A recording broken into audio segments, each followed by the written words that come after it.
Belgium and the Netherlands are the latest countries calling for puberty blocker restrictions after the UK's CAS review exposed the astonishing lack of research into the gender treatment's long-term effect on children.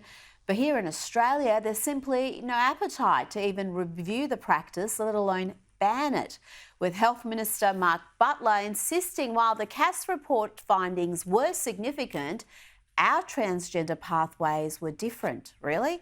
If anything, new laws introduced in New South Wales and Victoria around so-called anti-conversion therapies mean once children self-identify, there's very little anyone can do to stop them getting medical interventions. Joining me now is Research Fellow at the Women's Forum Australia, Stephanie Bastian. Stephanie, Mark Butler claims Australia's transgender pathways are different to the UK. The ABC reports that most doctors and institutions and even the government have cautioned against applying the findings here, arguing the settings are very different in Australia. Are they right? Can we afford to ignore the CAS review?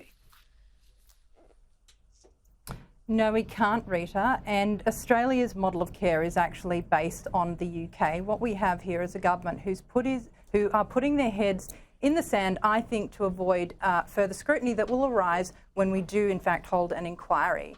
I think also we need to be taking a closer look at ACON. Now, ACON is a registered charity that receives tens of millions of dollars, taxpayer funds, as an organisation. They have enormous influence over the government and the media, and they're not dissimilar to Stonewall in the UK. Now, in 2018, Stonewall bent over backwards to suppress evidence, early evidence that was emerging that showed the harm that these medical transitioning practices were having on children. In fact, they called for the evidence to be shredded.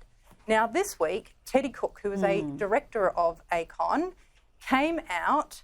She is also a former vice president of AusPath, which is a subsidiary of WPath. Now, she came out and criticised the CAS report, accusing it, and I quote, of ignoring key evidence and research. We need to hold an inquiry as soon as possible because we know what the evidence is. It's written in the CAS report. In fact, the CAS report refers to Australian studies in its findings.